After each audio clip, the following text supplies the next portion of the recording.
Yeah, I know, it's been a while, huh? 2 months. Well, I have a good reason.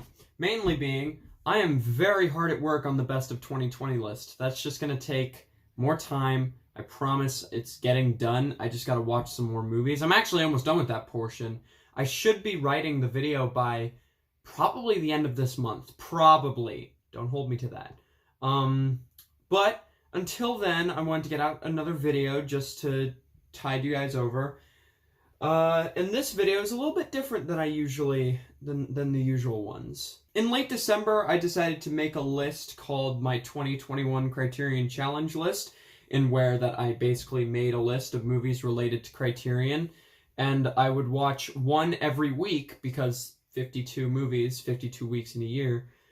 I would watch one every week until the end of the year and then make one big inclusive video at the end of 2021. But that didn't happen. Why? Because I made my list way too enticing. So I decided, fuck it, I'll watch them in order, but I will watch them whenever I feel like it. So, yeah, that's what I'm doing. I got through the first 14, and since 52 divided by 4 is 13, I will talk about 13 per video, so I'll be making 4 videos of these, 4 videos like this.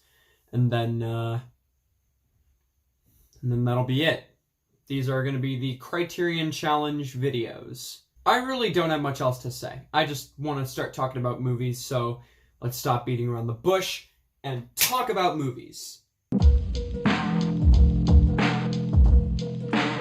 I really like this. This is the second film I've seen from Mike Leigh, the first being Naked. I would honestly consider that film to be a stone-cold masterpiece about class and the many levels of sexual rage and mental health. Meantime is a film that is mostly about family dynamics in an upper-lower class family in Thatcher's England, and also the difficult state the economy was in at the time. The main performances by Tim Roth and Phil Daniels were absolutely fantastic, and the side role of Gary Oldman was incredibly entertaining too.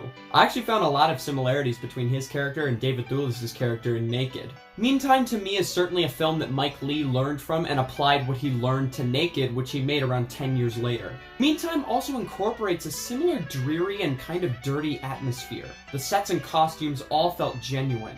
Sadly, this film did not come through for me as well as Naked.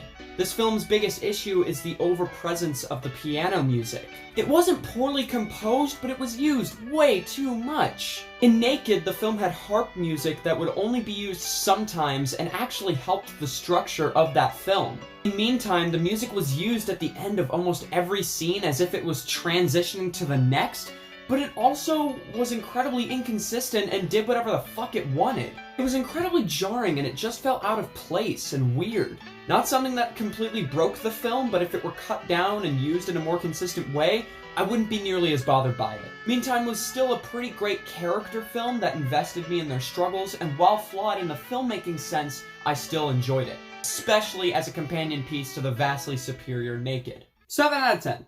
It's pretty good. I've come to the conclusion that Akira Kurosawa is objectively one of the top 3 storytellers in cinema history. Every film I see from this guy is just banger after banger after banger after banger. High and Low currently stands as my second favorite film from him, right behind Seven Samurai. This film is intense and thrilling at its finest. Out of all the Kurosawa films, I don't think any of them have a script this sharp. Every main character is distinct and interesting to watch. Toshiro Mifune and Tatsuya Nakadai, the gods that they are, once again, knock their performances out of the park. They elevate their lines for sure. These guys, so far for me, have done no wrong in terms of performances. The cinematography, like all Kurosawa films, is amazing. I love when he has these shots that capture a whole room and everyone in it. I also love how most of the background shots manage to keep everything, including the background, in focus. The music, while not in the film much, still had a purposeful effect when used. The trumpets hitting that high register demands your attention. There's a scene in this film that takes place on a train, and it had me on the edge of my seat the entire time. The dialogue during the sequence added so much intensity and urgency to the scene. All that coupled with the only background sound being the clickety-clack of the train rolling on the track was just perfect. Everything is so clearly thought out and every meticulous detail feels effective. I certainly didn't expect color grading to be a factor that added to the dramatic effect of a certain scene. Costumes and set design are great, the actual story itself is just fantastic. My dad watched this film with me and he loved it. There's no reason for you not to watch this. Even if you aren't usually a fan of foreign language films, I highly urge you to check this out. Kurosawa is one of those directors where he makes films that I can watch that remind me of just how much I love the art of filmmaking. This guy just doesn't let up with the quality I watch from him, and to be honest, he's probably the director I'm most excited to fully explore. 10 out of 10, baby! Man, I was pretty disappointed by this one. This is the first Jean-Luc Godard film I've seen, which may not have been the best choice. I probably should have chosen Breathless or Pierrot le Fou. This film is about a secret agent who's sent to this future city in order to free it from its tyrannical leader, so obviously this is relying on its mystery and character elements to work. The main character was not a good one. We never got to know him, the film never really explored who he is. His behavior, to quote my dad who watched the film with me, was really erratic and the film did nothing to explain why he does what he does. Well, actually they do, but it's such a lame excuse. Basically, a character says, "It's Alphaville, everything's normal," but we never find out why it's normal, considering that abnormal acts don't happen all that often in this film. The performances weren't bad, but I had no emotional investment in their struggles. The atmosphere, while interesting, was really nothing that I haven't seen done better in better films. There were these weird-ass random beats that sometimes came in at random points that really got on my nerves. The story itself kind of meandered and didn't really do much until the third act. This film is barely over an hour and 40, but by the hour and 5 mark, me and my dad totally checked out emotionally and just started explaining why the film wasn't working for us. And that was more investing than the movie. The ending to the film was actually kinda cool, but it came a little too late for me. I had already checked out. The music was probably what I liked most about it. Very unsettling and oozing with classic noir, which I love. There was only so much I could enjoy based on music alone, and quite frankly, it didn't add enough for me. I don't really have much else to say, this film just disappointed me. I really wanted to like this, and it did have a strong opening 10 minutes, but I couldn't stay invested throughout the whole runtime. I knew that not all my challenge picks were gonna be winners, and this one just didn't win. 5 out of 10.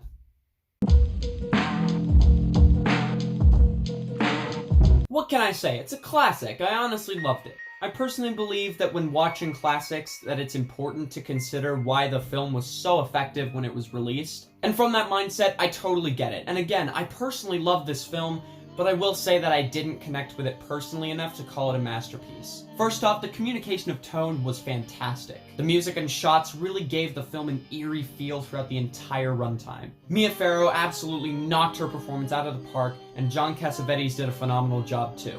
I will admit a couple of the side characters are kind of over the top, but not enough to feel too distracting. The cinematography is great with tons of aesthetic framing. The camera work is nothing mind-blowing, but there was enough variety in it to stand out to me. As much as I love the performances and camera work, my favorite aspect to this film would have to be the music. From the first scene alone, it's incredibly foreboding and unsettling. It was sometimes loud and haunting, and also at times subtle and disturbingly quiet. I really love how the third act basically pulled everything together. I also loved the use of reincorporation and the different setups throughout the film. The ending was honestly fucking awesome. I seriously have nothing but love and respect for this movie, but I just didn't connect to it on a masterpiece level. And who knows, maybe that'll change on a second watch. But for now, 8 out of 10. I find it kind of mind-blowing that John Waters made this film in an attempt to make his career, and even more mind-blowing is that it actually worked. The reason that surprises me is because this was made in 1972, a time when a film like this would be condemned. And it actually kind of was. It's basically a film that does almost nothing aside from find new and disgusting ways to showcase filth and nonconformity. This film practically formed modern-day shock culture. Waters launched a cultural phenomenon, and I respect the hell out of this film for being as fucked up as it is. But even with my huge amount of respect for it, I still kind of love this film. It's definitely got me more excited to check out films like Female Trouble, Multiple Maniacs, and Serial Mom to see how else he's influenced modern indie cinema and shock culture. As for Pink Flamingos, I will say that this film is absolutely hilarious. There are disgusting aspects to it, but so many of them were delivered in such a playful and shameless way that it's hard not to crack up. Mainly because the only other option is to look away, but sometimes you can't look away. I can easily see why the LGBTQ community embraced this film when it was released. Divine as the main character was absolutely electric. A huge amount of this film's personality came from him, and it wouldn't be nearly as entertaining without him. The side characters of Crackers and Cotton were also fun to watch. As much as I love and respect this film, I will say that it is far from perfect. Aside from the main characters and a select few side characters, the other performances kinda sucked. This film is also not entirely well done in terms of cinematography and music, but that's clearly not its goal. Even with my issues, I still have a fair amount of genuine love for this film. I'm not sure if I would recommend it due to its heavy amount of filthy scenes, but if you think you can handle it, then then by all means, be my guest. 7 out of 10.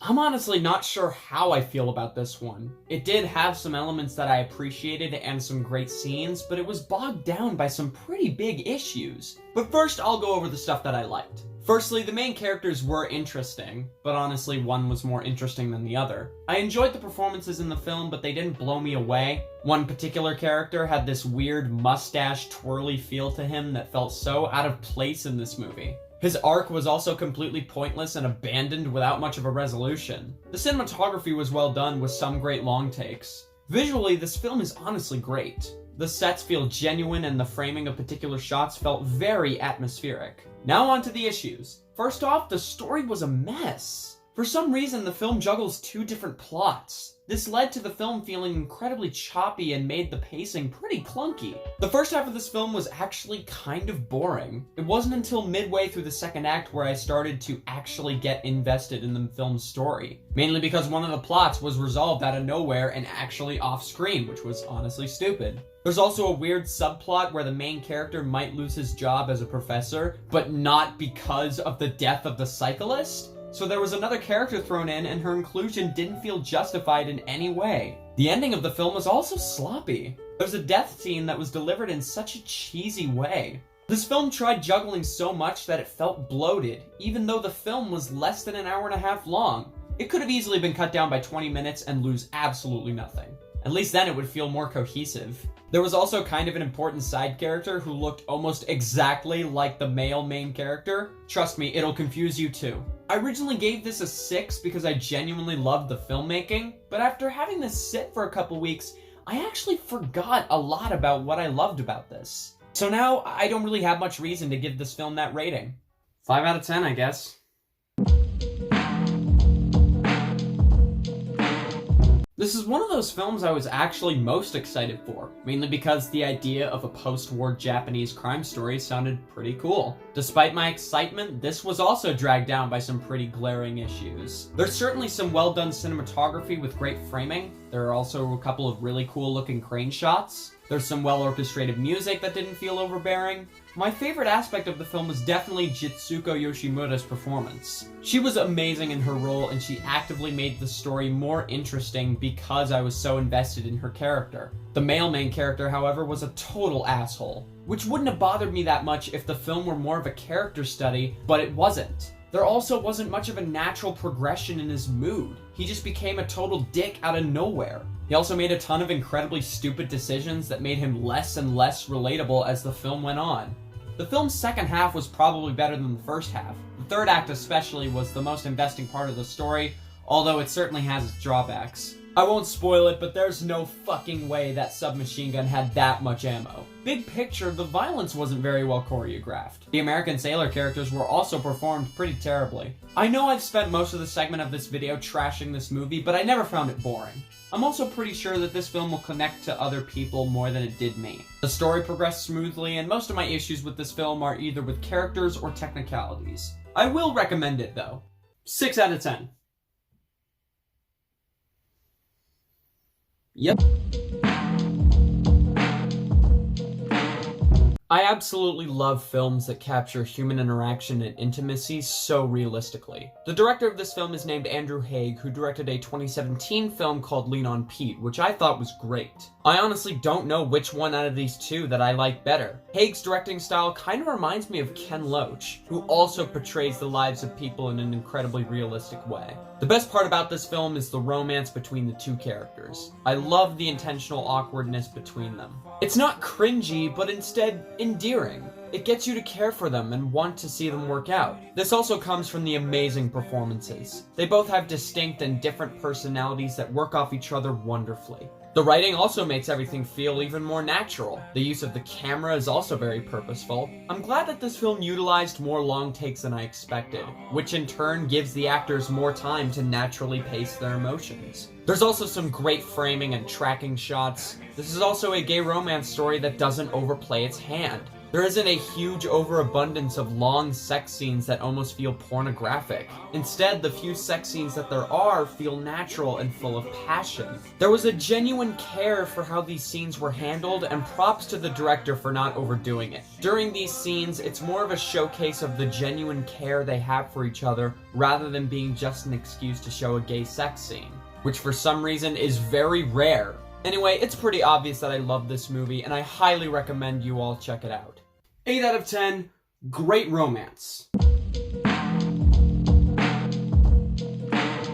This movie was good, but the better alternative is The Seventh Seal by far. I really love the macabre image of the Reaper with the cloak and the scythe. The idea of a phantom being guiding your soul to the afterlife is quite literally a cheat sheet for great storytelling and unique filmmaking. So seeing the poster really got me interested in the film, but sadly it didn't really utilize its best cards. The first thing that really works for me is the music. I love how it sometimes utilized soft strings and woodwinds to booming bass and frightening brass. It can be unsettling but also inviting at the same time. Props to Eric Westberg for the fantastic orchestration in this film. The effects were also pretty well done. They weren't always great, but the Phantom always had a presence, and the effect itself has a lot of charm to it. The director clearly understood how to create a striking image. This film's biggest issue is that the story itself is nowhere near as interesting in practice. They explain in the film that the last person to die on New Year's Eve becomes the new driver of the Phantom carriage, which in concept is really cool, but sadly the film spends way too much time on the main character's backstory using flashbacks. At first it didn't bother me, but then after the first 30 or something minutes, they totally hijacked the movie. I was really interested in the main character's confrontation with death, especially considering the kind of person he is in the film. But then they just spend an hour telling us his personality and why he was the way he was. Then it goes back to the main conflict, but even that fell out of nowhere. I should also mention that the story in the flashback and how it connects to the main conflict really didn't work for me. I don't blame the film itself for the story, but I blame the film for telling it in an overbearing way. His backstory was way overdone, and they should have shown 3 or 4 scenes tops, not literally more than half of the film. I still have a huge amount of respect, which is why I'm giving it a higher rating than I would if I purely went off of enjoyment. I would still recommend it to film lovers, but maybe not to casual filmgoers. 6 out of 10, I wish I loved it.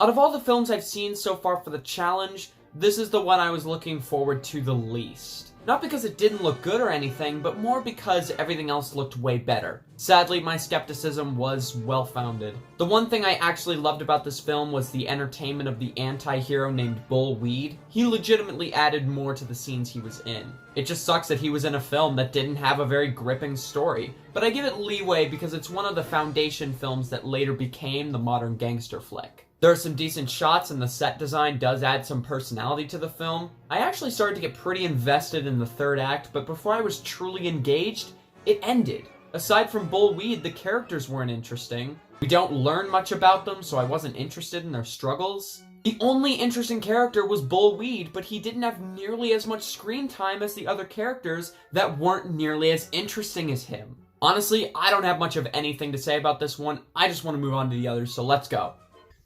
5 out of 10.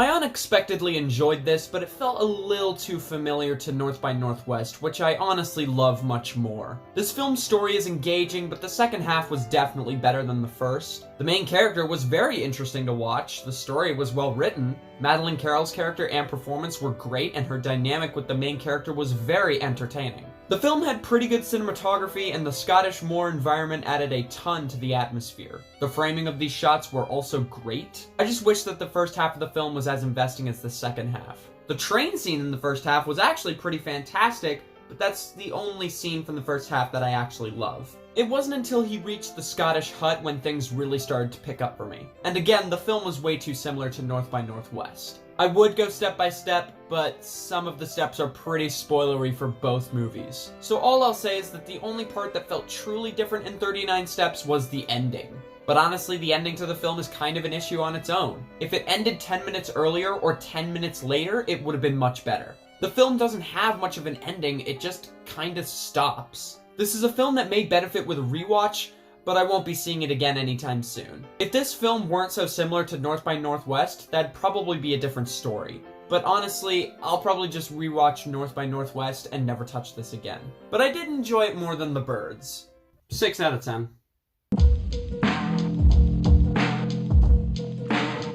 God damn, this film was beautiful! The unparalleled beauty of this film has gotten me more excited to see films like The Red Shoes and The Life and Death of Colonel Blimp, given that they're written and directed by the same duo. Pressburger and Powell clearly had a great partnership in which their writing and directing complemented each other incredibly well. The best aspect of this film was the cinematography and set pieces. It's all so detailed and the visuals leap off the screen in pretty much every scene. The main characters were well performed and their struggles were incredibly investing. I love the way they reveal how the main character became the person who she is in the story. It's revealed through these flashbacks spread out through the film. Now, I may sound like a hypocrite, but here's where Black Narcissus gets it right. These flashbacks do not hijack the film or overshadow the main story. The flashbacks themselves don't even last more than 5 minutes, and they're spread out enough to still keep the focus on the main story. These flashbacks also build up to a very emotional monologue delivered by the main character that does feel a bit like a retread,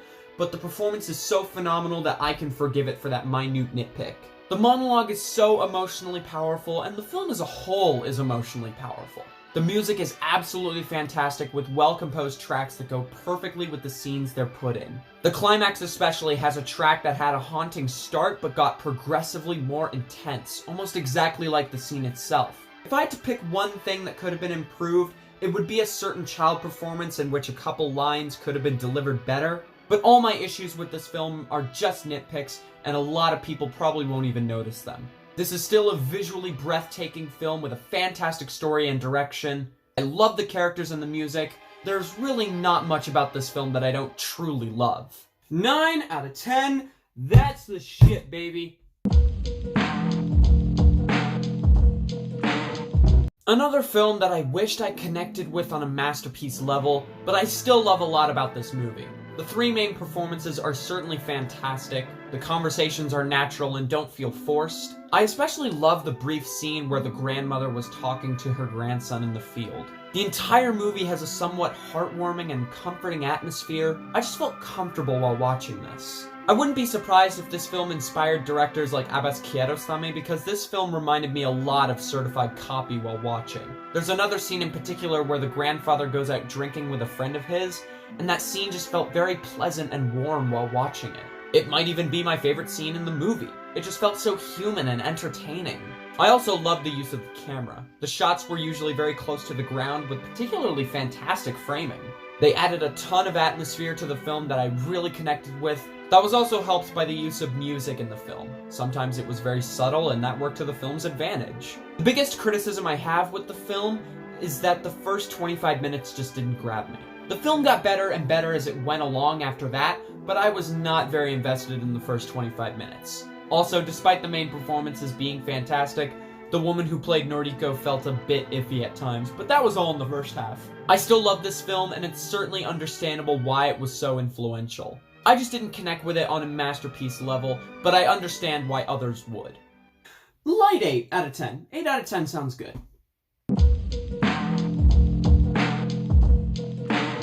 Well, there we go. That's the end of that. That was quite a few movies, and I'm going to be doing 3 more of these videos.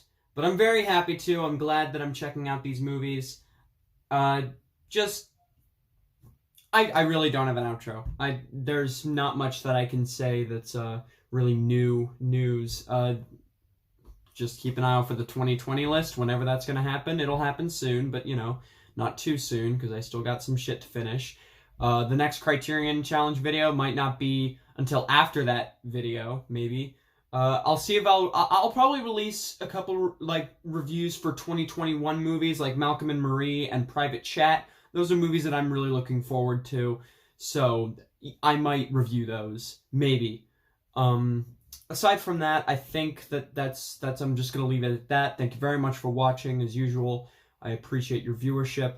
And hey, if you want to participate in the challenge, I left a link in the description below.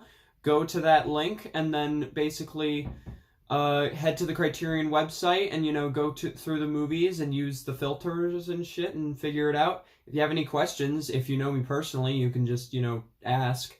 If you don't, well then...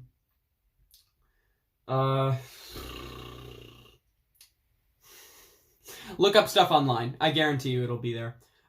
That's it. Thank you very much for watching. I'll see you guys next time. I'm Cynic the Critic. I'm going offline. For now.